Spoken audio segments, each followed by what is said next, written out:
All right. Well, let's get this started, I guess. Um, okay. So, new PRs this week. There was only one that I saw from Igor. This is more work on his optimization of PG removal. Um, it looks like this is part one and two of two.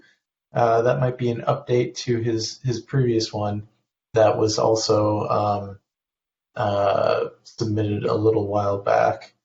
So it might be that the old one is being replaced. I guess we'll see. So that was the only new PR that I saw. We do have a couple of updated ones. The first is the first part of this from Igor. Um, Also, there was a Ceph volume PR to retrieve device data concurrently that was reviewed by Paul Kuzner. So I guess that's still in the works, being worked on. Um, there's this PR to allow dynamic levels in RocksDB. This does not actually enable them, it's just changes in our code to make it feasible to change those settings.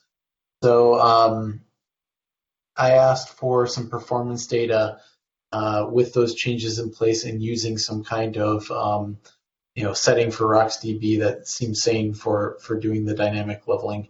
And they're working on submitting some results for that PR. So that will be very interesting to see what they see with it.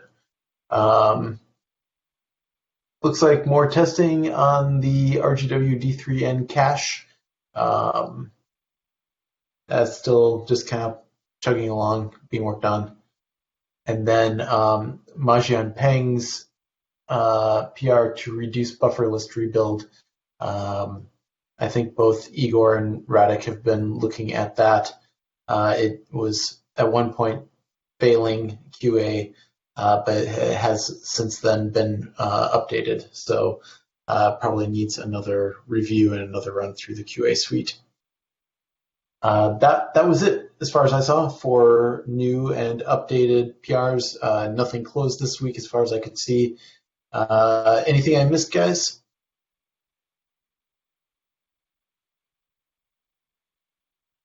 All right. Well, then let's move on.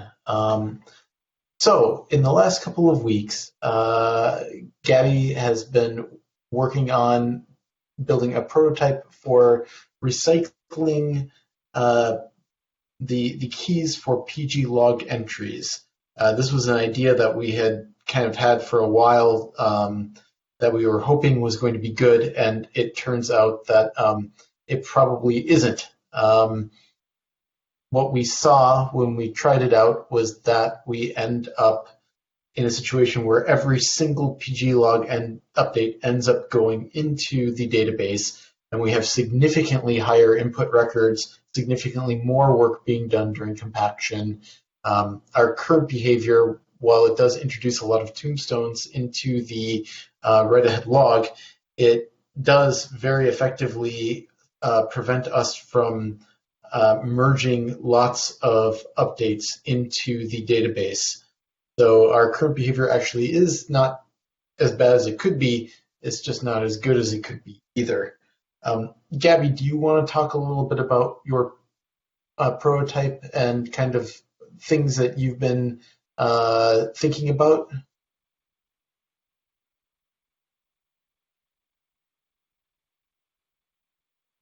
I, you're muted Do you hear still. me now? Yes, there you go. Better now? Okay, yeah, Yes. the mute thing was a problem. Okay, so the original idea was that instead of we used to have ever incrementing keys. Every time the E version was the key, and the E version are just monotonically growing, so you would never see the same key again. Every transaction had a unique key, which we created, and eventually it was deleted once we concluded that the log is safe and the operation was completed. Then we had to delete this thing, creating a tombstone and paying all the price associated with that. So what happened is that the PG log entry was written to the write ahead log, and in parallel it was added to the mem table. And Eventually, it was removed, and a tombstone was added to the SSD on disk. And this eventually means that we've been allowed to flash the mem table and get rid of the write ahead log. That was the old design. The new design was saying, you know what, if we recycle the same keys, and I just created a mapping table from the E version to an internal ID, which just is recycled. And RocksDB never saw the E version, it just saw my recycle key. So we kept using the same ID again and again. And when it was deleted, it was asked by the code to delete it. It was not deleted. RocksDB was not aware that we deleted this thing. And instead, we just created, we just free up the internal ID. And later it was assigned to a new request, which generated a new put. So the impact of this was that we hope that that will get rid of tombstones, which probably did to some point, to some extent. But the side effect we didn't predict was that the write ahead log is always moving forward, and it is keeping the highest version of the mem table for every column family that is using. So we have multiple column families, and the version or sequence number, sorry, is incremented every time you flash it. So the write ahead log knows that you have entries from those mem tables and what's the highest sequence that exists. And when the mem table is flashed, then we create a new write ahead table, write ahead log, sorry, and the old one is kept aside until all column family using it been flashed. And since we never called flash, the write ahead log was never been able to release. So it kept growing and growing and growing until it reached some point when you said, okay, that is crazy. And then there's a mechanism in RocksDB saying in this kind of scenario, let's find which mem table we should force flash. And the idea is that we should force flash the oldest one, because definitely that one, anything which is older then the write ahead log must be flashed. So that's how we end up flashing the mem table. Even so, we never called delete. It was still flashed nevertheless. So the entries were flashed and stay again longer there. So none of this was helping us. I mean, maybe it did, probably not. I don't think it did anything good. I don't think any of this is helping us. So then we start discussing alternative to this design in which we would be able to use the mem table. So we don't really care for the mem table. The only thing we care is that we want the write ahead log. And do you guys hear me? Yes, your video is gone now, but Okay. but it's still here. So we the reason we put the PG log in RocksDB in the first place was not because we needed to be persistent database object. It's because we needed a PG log to go to some kind of write ahead log. And the entries tends to be very small. And our thinking at the time was that if every object would just issue its own writing to the log, we'll see a lot of write amplification in SSD, and spinning drive would just see very slow performance. So we thought we should be able to aggregate the writes with the with the object node which we write anyway. We knew that the object node must be written to the write ahead log, so we said, you know what, since we're writing them, let's piggyback the PG log on the object node write. So it will be essentially for free. I think that was the thinking. And we do get free meal, free lunch by writing into the write ahead log, but there's no such thing as free lunch. So of course we end up paying this elsewhere. And the way we pay it is all the extra work done by RocksDB, and when RocksDB is writing stuff into the SST tables, actually the T is already a table, is writing them into the SSTs and the disk and eventually creating tombstones.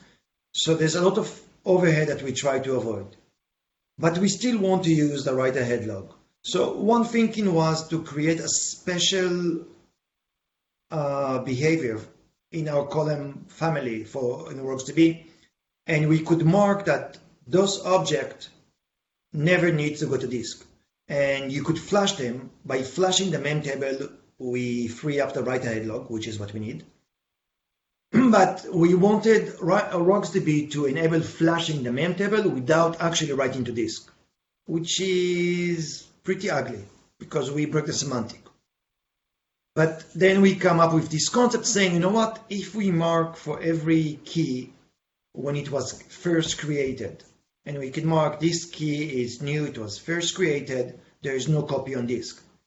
And then if it is deleted while inside the write-ahead log, while inside the mem table, then there's no reason to create a tombstone because we know that doesn't exist on disk. So it's like a funny way to keep the semantic going, but still give us our expected behavior. And to make things more generic, we even say, you know what, if this key ever reach the disk, when you have a tombstone, usually they keep falling down until they reach the rock bottom. But we said, you know what, in this scenario, we are actually adding an improvement because we add a marker that this key was generated in this. It's the first occurrence of this key. So when the tombstone is going down, down, down, eventually it's going to meet the first iteration of the key. It's going to remove it, and the tombstone could be removed as well. Because we know for certain there are no other version of this key. So that's how we could justify this new entry. So that's the direction we're investigating. So there's two problems with this. The first immediate problem is, can we convince them to actually push this thing upstream, or will they refuse to take it and we'll have to keep updating our copy? Because if that's the case, then let's do the simple one and don't bother with this. The second one is that RocksDB code is not the easiest to understand. So I'm spending a few days with this now, and everything is virtual, and there's like gazillions amount of files. And of course, there's like one header with this name, but the CC is implemented elsewhere. So I'm still trying to find my way and see where something is implemented. But I guess that's my C heritage arguing with the C++ design, which is like everything is done as a side effect by multiple layers. But I hear you. So that's okay. So that's one direction. Now, a complete different direction that me and Josh discussed about a week ago was saying, you know what? Let's forget about RocksDB. Let's try to get the PG log without using RocksDB. And by doing that, we don't need to worry about RocksDB, and we think we can actually come with a better solution. With a more efficient solution. And now we still need to see if the solution is covering all bases. So the idea was, why do we actually need a PG log? I mean, the PG log is not essential for correctness. It is needed for performance. Without a PG log, when the OSD crashes, we need to scan all the PGs and find what version they exist and if they need to be synchronized by others. So the peering process is very expensive. You have probably to scan big part of the disk, and that could take maybe hours, I don't know, minutes, many minutes, maybe hours on spinning drives. So the PG log obviously is a way. Sorry? Depends on your device, right? Like the whole thing is that PG log very much is optimized for HDD to help in that case, right? With when you move to flash, everything kind of changes in terms of what. Yeah, so I don't have the number. So my understanding is that on spinning drives that could take hours to recover, which of course is unacceptable. And with SSD that might be minutes. I don't know. Maybe. And, and pglog doesn't fix that, right? It just makes it more likely that if you have a short downtime, you can you can recover quickly. It's kind of a, I don't want to say a hack, but it's a very specific optimization. Okay. So the PG log is not a correctness thing, it's an optimization for a quick startup. So then we start saying, do can we maybe can we make the possibility of failure extremely unlikely? And so there is going to be one scenario. So the solution we suggested or discussed is not covering all bases. There is one scenario in which we'll still need to do the full disk scan, but we try to make this something unlikely to happen. So the idea goes like this: if is it me or you guys? So We can hear you. everything disappeared. Can you still hear me? Yep. Yes. Okay. Okay. So what we said is like this: we're going to suggest a solution which is going to work as long as at least one member survived the failure. If all three members fail in the same time, then we are forced to go to the pre-pglog solution, meaning scan everything and hope for the best. But other than that, we think what we suggest is going to give us a very efficient way to store the pglog without compromising anything else. So the idea goes like this: every OSD member is going to maintain double memory buffer in which is going to collect the pglog entries. Once the pglog buffer is filled, one of them, and the pglog buffer could have to be aligned to sector boundaries. So you're always going to do a full sector write. So once you fill sector, page, you name it, then you can destage it, single write, zero write amplification, and since you have double buffering, now you have the second buffer you could use. And you always need to know what version you have in the pglog for everyone. But this thing we already piggyback on every IO that the primary is sending to replica. You always know what's the latest version. So as long as one of them survive, everybody coming back, they will know what version they have. Sorry, the surviving would know what version they have, and they have all the pglog. So you say, okay, you guys have to roll back or redo everything from this and moving forward. So by communicating with the surviving members, you could recover the equivalent of your pglog. But this thing, of course, won't work if all three of them disappear, because then everything have to be scanned and peered and recovered. So the question is this a viable solution? It seems to me that if you have all three replicas like go down at the same time, you may want to be going through and doing that anyway. It's not So you necessarily say terrible. because like all three falling, the pglog solution that we have today is not safe enough? Well, I don't know. Maybe it is. It's just, I guess that's like a major failure event, right? If you have three copies across the entire cluster failing, it's not, I guess to me, it's not the end of the world that you might be doing a more thorough recovery. Not saying what we have now isn't safe. It's not, to me, it doesn't feel bad necessarily going through and doing a more exhaustive Do we have scan of numbers? data. Do we have any statistics from the field? How often do we see three-member failures? I have had a very difficult time getting data like that from the field. I don't think that we probably do, but it's possible someone does. Don't we collect this kind of information, like downtime? We may. Is Josh here? Josh, do you know, is that something telemetry actually will collect? Is like runtime data like that? It will collect some kind of runtime data, but that level of detail isn't there today. That's really something that we could think about how we can capture better. Um, Yeah, just going back to the idea in general. Um, I think the concept of needing to do backfill in more cases isn't bad. I mean, like Gabby was describing it, it's more of an optimization for recovery in a lot of cases. I think the part of what I have to be careful about is making sure that we do keep the correctness of the recovery, even in those cases with fewer than 3 failures too. So for those cases, we do need to write like something is down to disk for the transaction to be complete. So like one thing we could try to do potentially is piggyback on RocksDB's write-ahead log or Blue's write-ahead log to write down just the versioning information that we need from the PG log to be able to safely determine which replicas are up to date or not. Perhaps without Josh, some of the I think you told me that we already do this because of sequence numbers and versioning.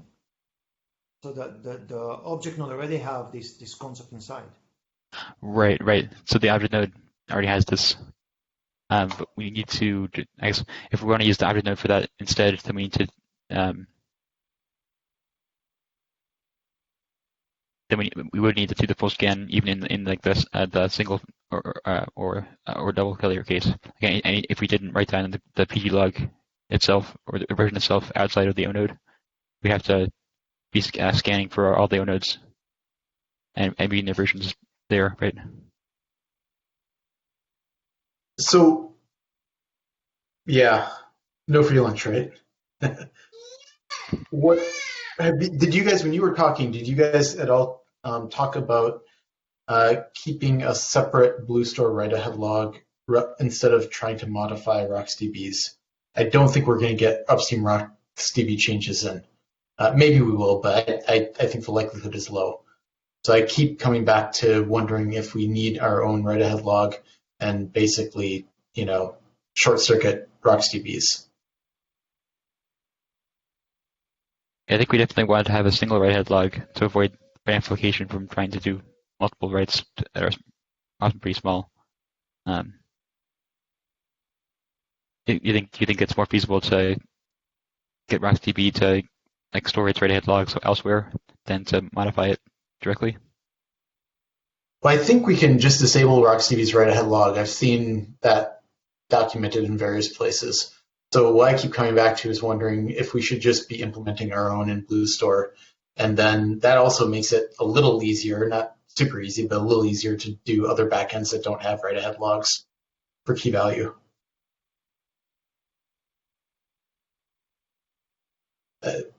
Since we're trying to write full transactions anyway, I guess I just, it seems like maybe we're especially now with what we're talking about, maybe we're kind of almost abusing RocksDB's write-ahead log in ways that wasn't really intended to be abused.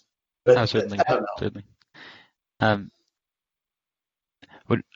Moving the RocksDB's write-ahead log out of itself, would that lose us some of the optimizations it has around at the tombstones, running things within event Just tables? 1 second. So, Mark, what you're suggesting is to use RocksDB without write-ahead log, and then we have our own write-ahead logs, which we manage and we put inside the object node and the PG log. Is that what you meant? The last part maybe, but the rest of it, yes. The question is, do we have enough information inside Blue Store itself that we can do better than RocksDB's write-ahead log because we know information about the data that we're putting into it? We know things about these transactions that RocksDB doesn't know about, so we know things that we want to persist into RocksDB versus other things that we don't. Can we make use of that in a better way than we can with RocksDB's implementation? So, I could be concerned about RocksDB's internal is consistency. Like if it's writing down information about what it's changing in its write-ahead log that might be more detailed than the information Blue Store has access to. That's true. So, we know certain things and RocksDB knows certain things, right? Yeah. So I'd be concerned that if we disable the write-ahead log entirely for RocksDB, that it could get into a state after a crash where we couldn't replay with the knowledge we had at the Blue Store level and get into the same state. I see. Possible. So don't we have all the information in a hand? Is the write-ahead log, is this the full object node as it is, plus the pg log?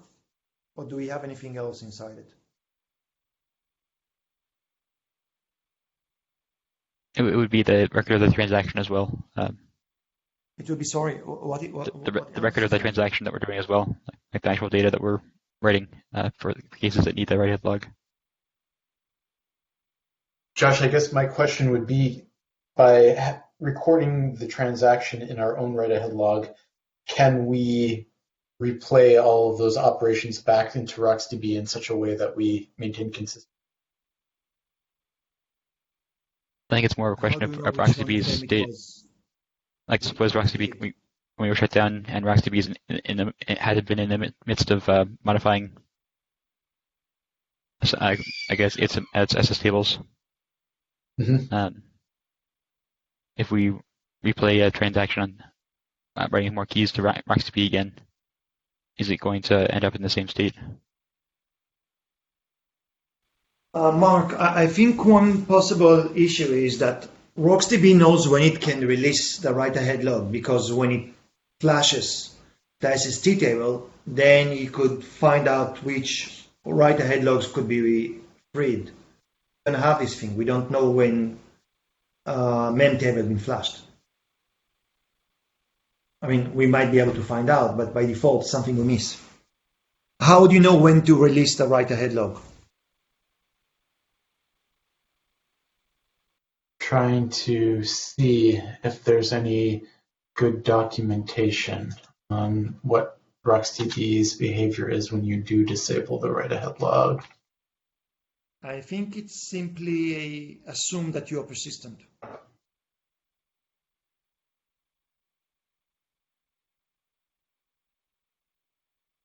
But how would you know when to remove the write-ahead log?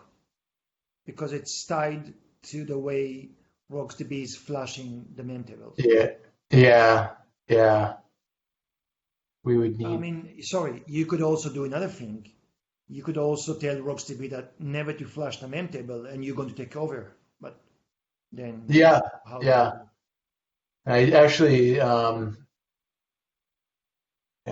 slowly you're going to implement your own database.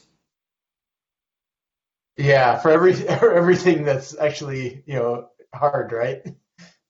But we left with the little skeleton. That doesn't matter nearly as much.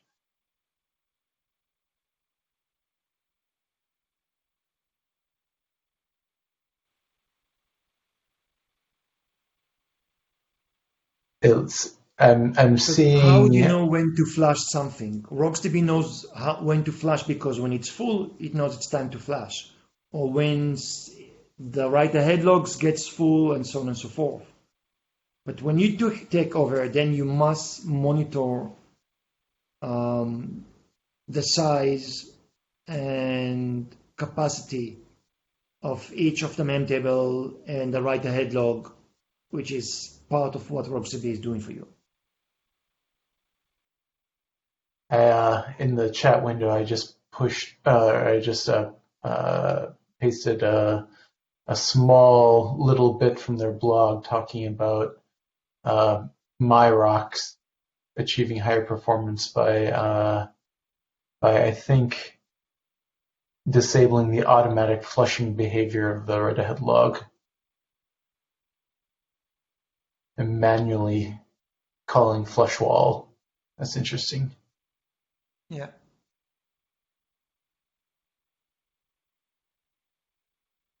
Well, yeah, maybe part of this is we just need to understand what their API lets you do,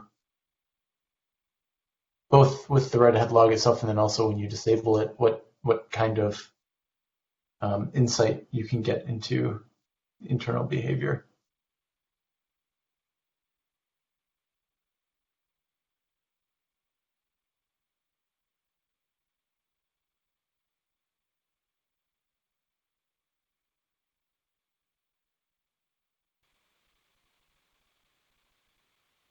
It seems that they implemented something similar to what you're suggesting. They implemented a two-phase commit, which I'm assuming, so they took full control over the write-ahead log and over the transaction, and they took control of the flash. Yeah, which I mean, we could do that too, right? We could presumably then, yeah, At least the look at, API is simple. yeah.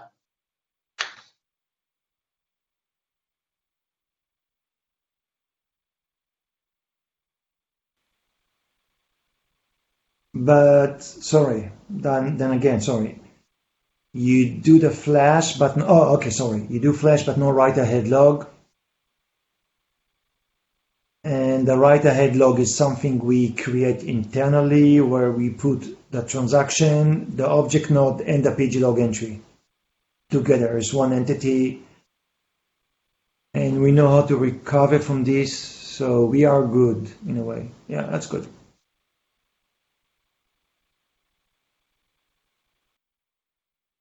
Another page that they have in the wiki regarding the write-ahead log and some of the configuration options you have.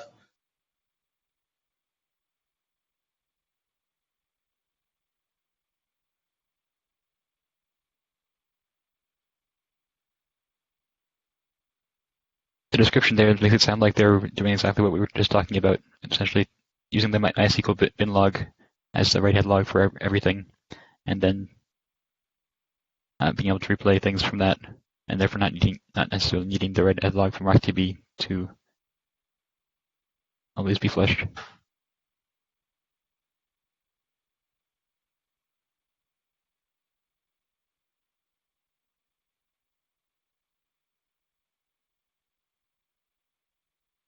So yeah, I mean, we could go down that route.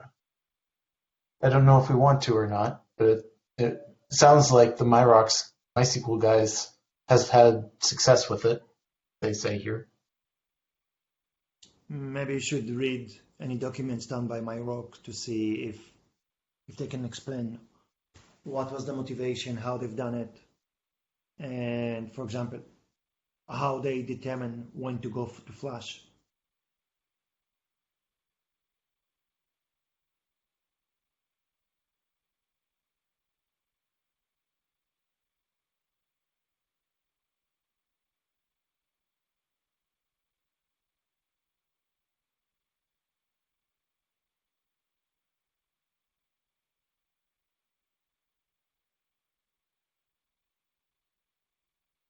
Just kind of generally looking that up, I see the Percona guys have worked on this some.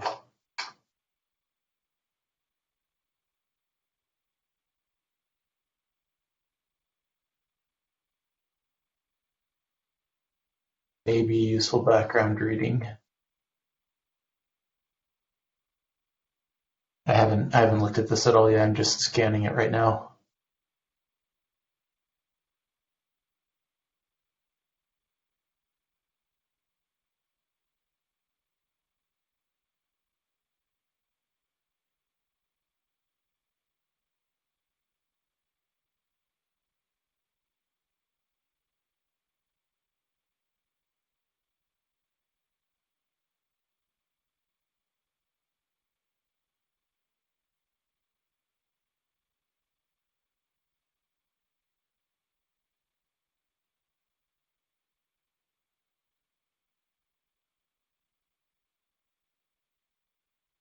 Yeah, this is kind of high level. Doesn't have a whole lot in here.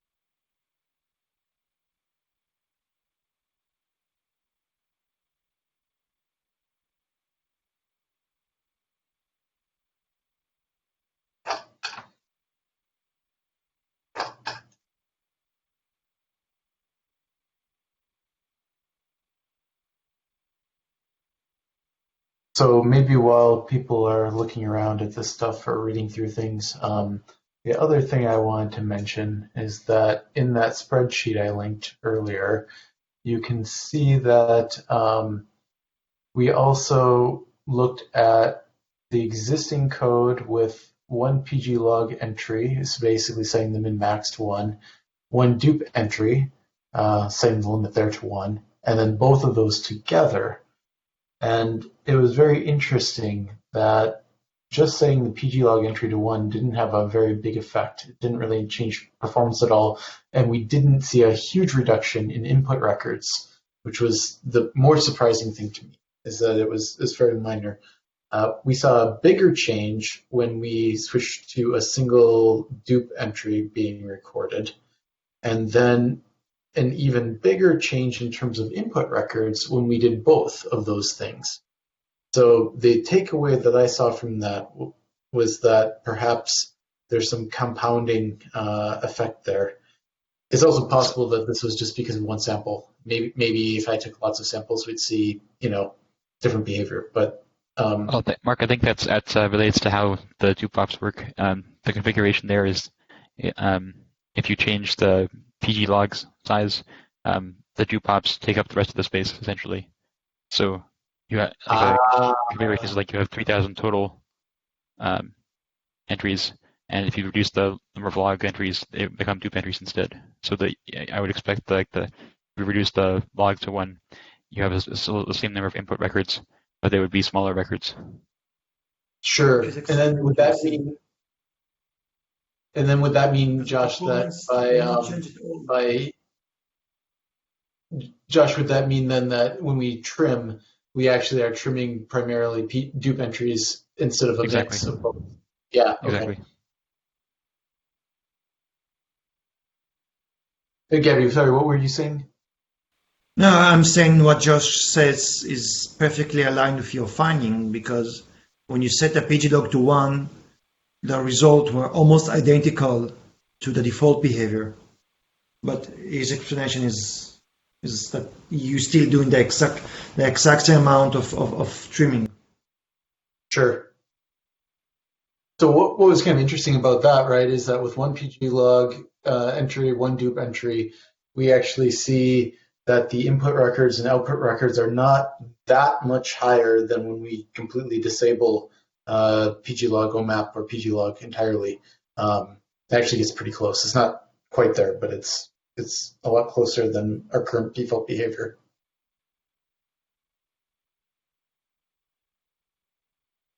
Still slower. Still a lot of overhead in the PG log.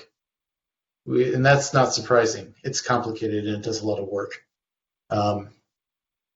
So our upper boundary on this is, like you said, when you're looking at Gabby, I think about 40%. It's a little less than that, but it's pretty close.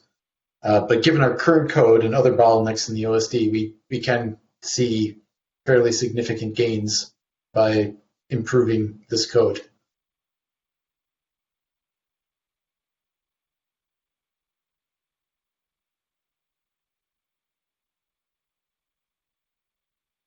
I think my takeaway from that is that it's still a valid thing to do. We can both reduce the amount of wear on the drive by improving this, and we can improve IOPS and just guessing based on previous testing that will, especially if we can improve the way that PG log itself works, we can reduce the amount of CPU we're taking per IOP as well.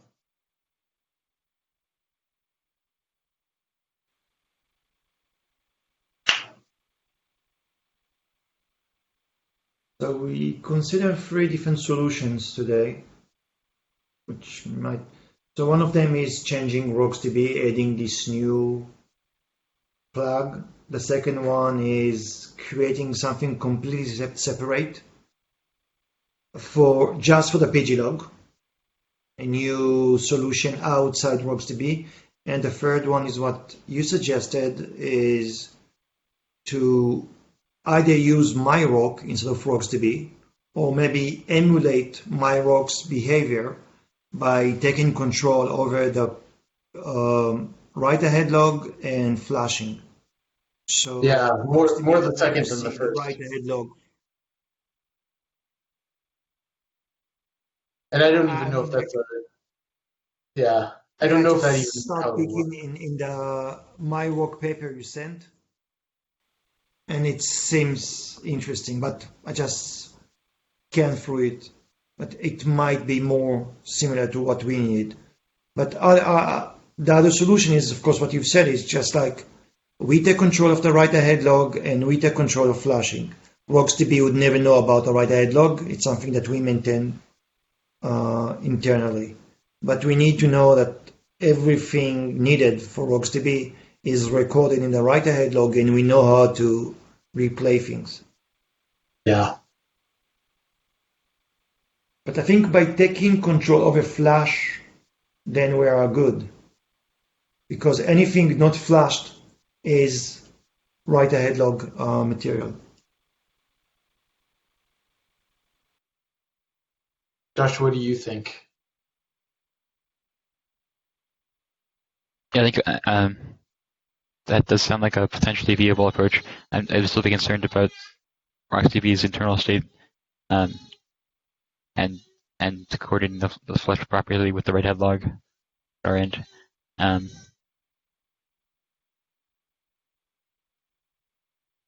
Yeah, I think I'd like to understand more about what like the Iraq's implementation is doing there, and how its bin log works precisely.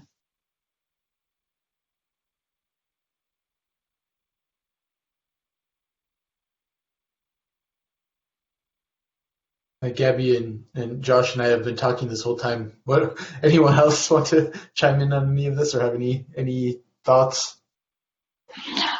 Mark, you were talking about free lunches earlier, and the big question in my mind, which is an unknown, is what kind of free lunches are we getting by using RocksDB's wall, except for the flushing that we already talked about? Can we classify that? Well, I guess the one of the big ones, right, that this recycle log ID testing showed us was that the fact that we can tombstone lots of entries is actually, really beneficial, right? So that's kind of the part of the current free lunch that we get, is that we actually are making very heavy use of that. In these test results, master default versus recycle log ID default, it's like seeing like half the input records, a little less than half the input records.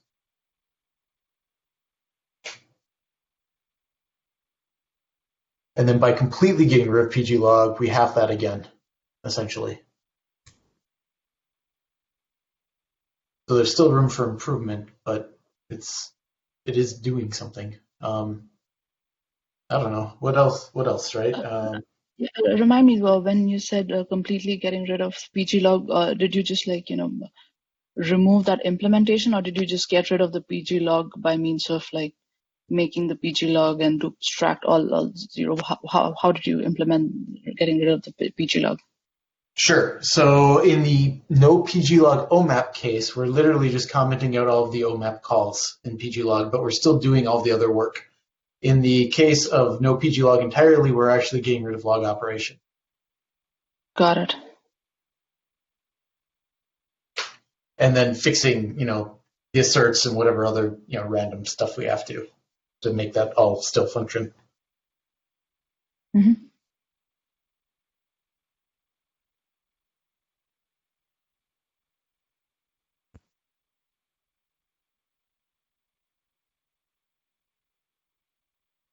So, Josh, I think you're right. I think we need to understand RocksDB's internals a little better and understand what kind of API we have to actually talk to it.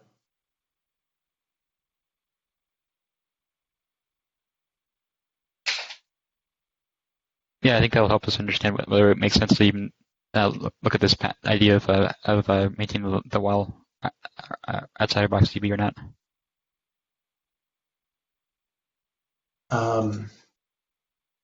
There is someone that regularly posts about iRock's performance and works on it. Let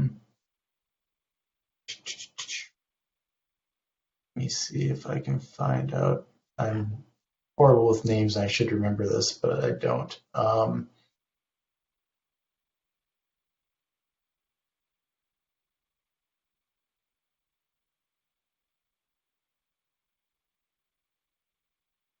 I think it's Mark Callahan. Callaghan? I'm not sure if I'm saying it right. A small datum. And he may be a very good person to talk to. It's his blog.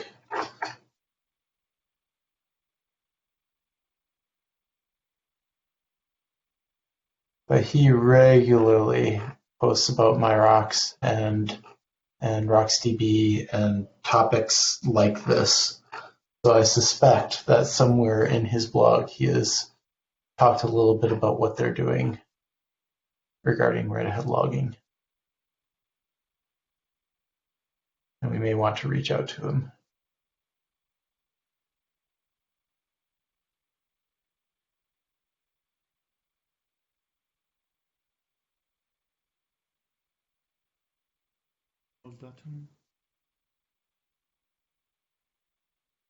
Yeah.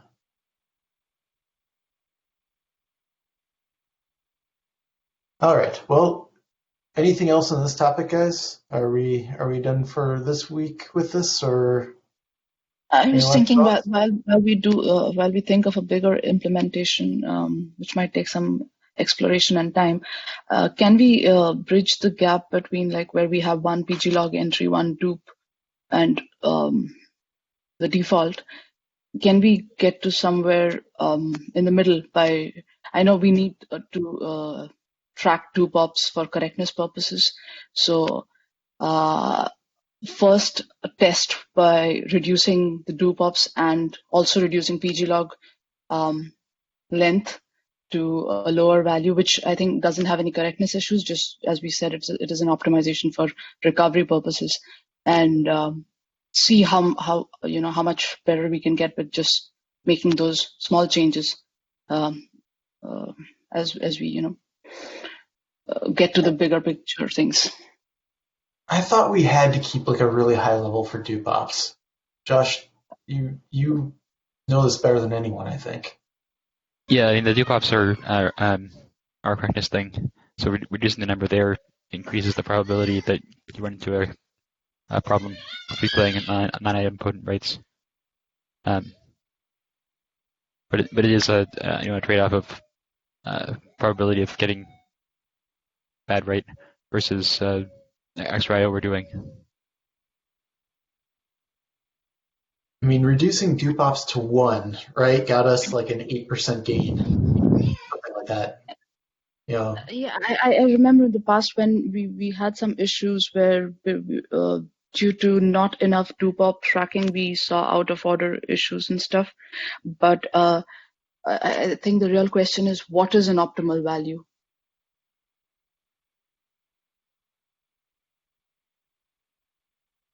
Yeah, no, that's something I think we haven't really. We can't. It's hard to know for like all workloads. Like we just like what we've chosen today happens to work well in our test environments and in our users environments. It's hard to know if we just let's say by half, would we still be okay, or would we see correctness issues in some cases that we wouldn't today? Josh, does it scale with the speed that you can process things? Like, do we need a higher number of, a higher amount of dupe ops tracking if we have a higher ingest rate? Yeah, there's Potentially, some yeah. timing. Yeah, there's Yeah, definitely there's some definitely some timing. timing. You could model it. Um, but yeah, but it would still be a form of a guess. How many so how deep do we track today? How many? I guess today the level is 3,000 per OSD.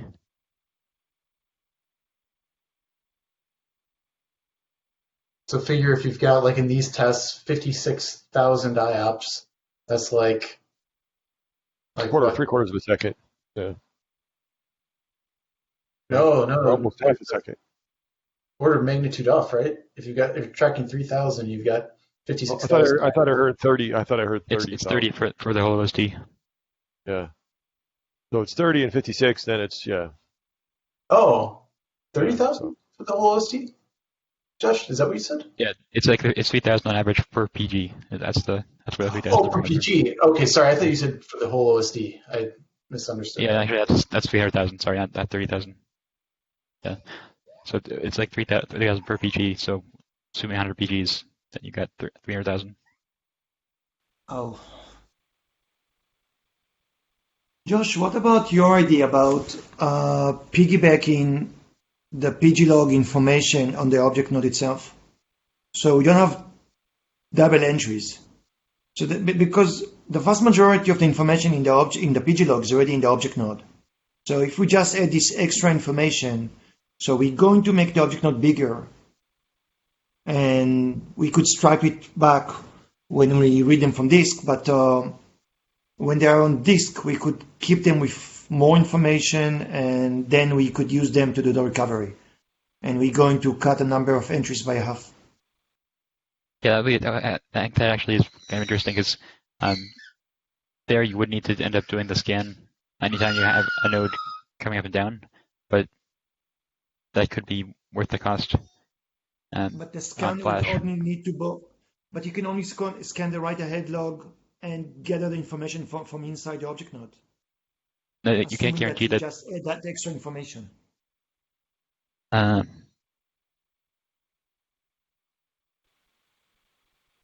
I mean, the object node and the PG logs, they are always going together. It's one of this and one of this. yeah, I So see what you're if saying. you So if you have the write-ahead log, if you take all the extra information which the PG log has and doesn't exist in the object node and push it inside the object node, but only in the disk copy, you don't have to put it in the memory, then RocksDB would have half as many objects to manage, and the compaction operation would deal with half as many of them. And anyway, the vast majority of the data is repeating itself, so even the write would be shorter.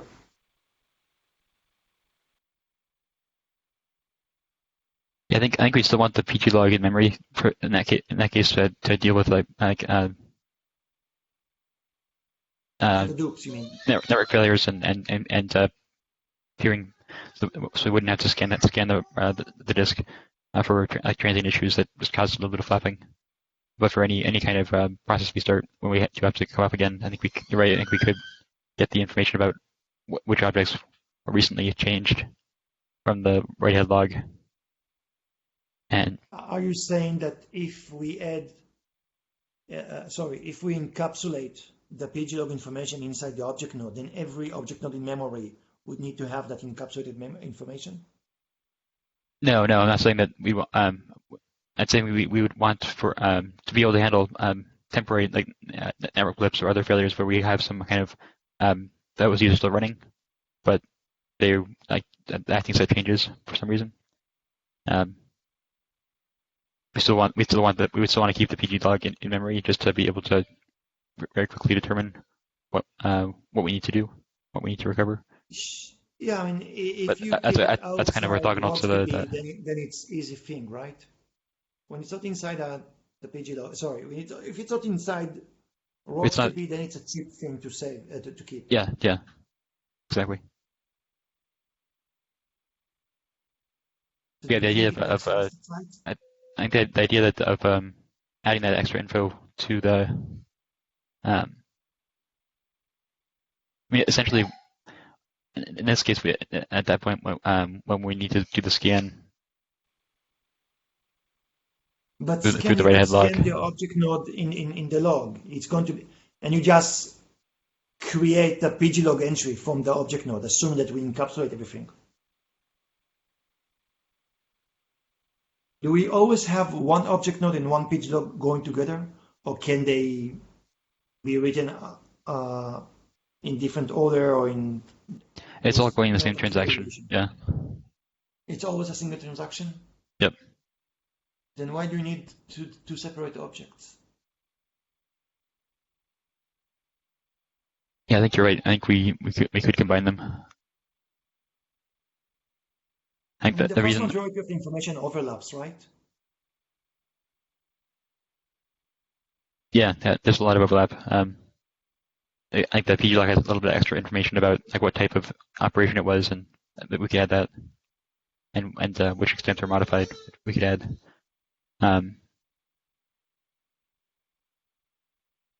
I think the We reason would not be editing we didn't do this so far indefinitely. is that it's kind of different levels of abstraction, right? The P log is being modified at the OC layer, whereas the O node is being modified at the booster layer today. So if we kind of push some of that concept down, that we can like add an interface to the object store so that it can store the PG log with the O node updates. That would I mean, work. don't call it pglog, just add few extra fields to the object node. Right, And right. only when you do the scan, then you can generate on-the-fly pglog entries from the object node. Yeah, I'm saying we need the implementation would imply adding like passing that extra information from the OSP to Blue Store, and then when we start up, do the reverse. Yeah, but it's something that we control, right? We don't need to ask permission from Yeah, anybody. yeah, And yeah. I think that sounds pretty feasible, those actually. layer boundaries, it sounds ugly in theory, but eventually everybody is doing this at some point.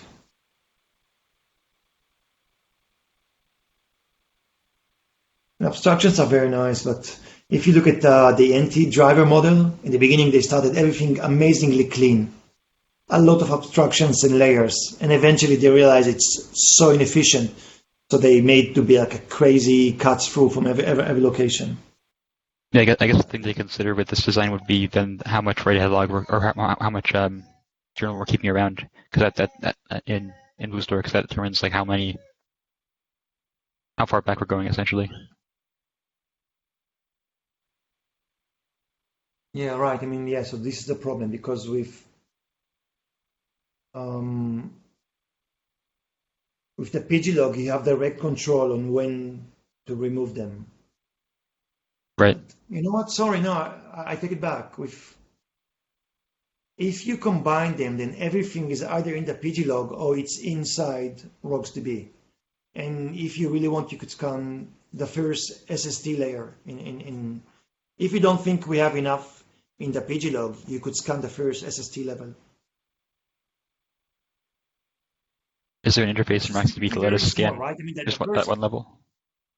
Yeah, I mean, just the first level. The first level is typically very small because it's one-to-one mapping of the memory, of the mem table. So it cannot be real big. Yeah, but I guess I'm asking, is there an interface for RocksDB to let us like scan in that level order rather than in like that key order? It's an interesting question. I need to check it. I've seen something about iterate through, but maybe I'm confusing this. Definitely, the write-ahead log had this iterate through API. I'm not sure if the SSD have it. I'm sure they have it somehow. Maybe it's an internal API because when they do the it could they be. must iterate through. Right.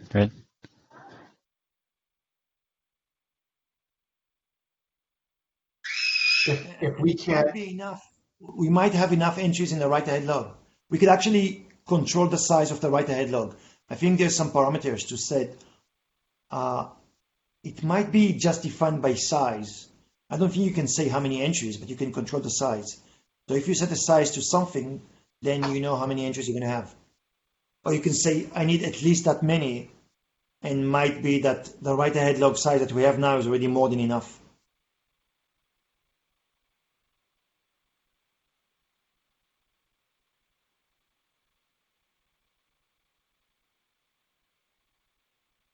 Sorry, I take it back. We are not affected by the write-ahead log size, but the mem table size, because when the mem table is being flashed, then the write-ahead log is being removed. And you know what? There is also an option to say keep the write-ahead log for that. After you discard it, you can ask him to be kept for some time. So maybe we could do that. And then the write-ahead log would be the size that we can control.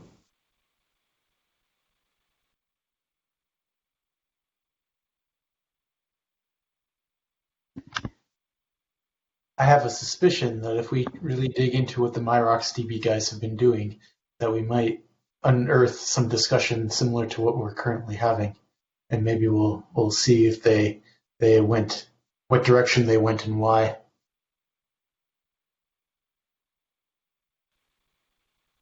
I think what they've done is even an extra optimization to what we've done.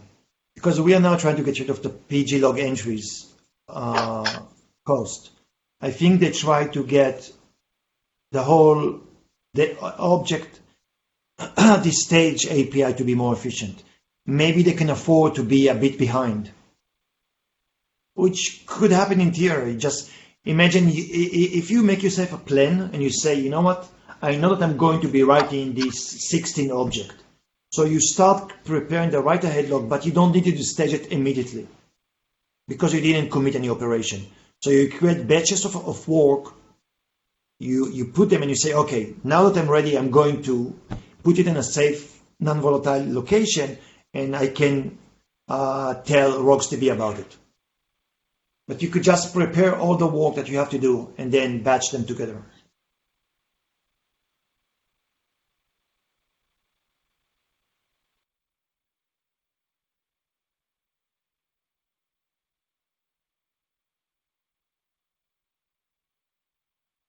We are essentially out of time for this week. Is this a good place to stop? We have things on our homework to do for next week? I think we have a lot of homeworks to do. We have to read my rocks design papers and see why they did things. As you said, we're going to learn a lot from them. All right. Well, maybe that gives us collectively some things to work on as we can. Is this a good topic to continue next week, guys? I'm good. Yeah, sounds like it. Good. All right. Well, then let's for those interested, let's do some reading. Let's try to learn something in the next week here, and then we'll rediscuss next week. Sound good? Yep, sounds good. All right. Well, then have a great week, everyone, and we'll meet up again next week. Okay. Thanks. All right. See you guys. See ya.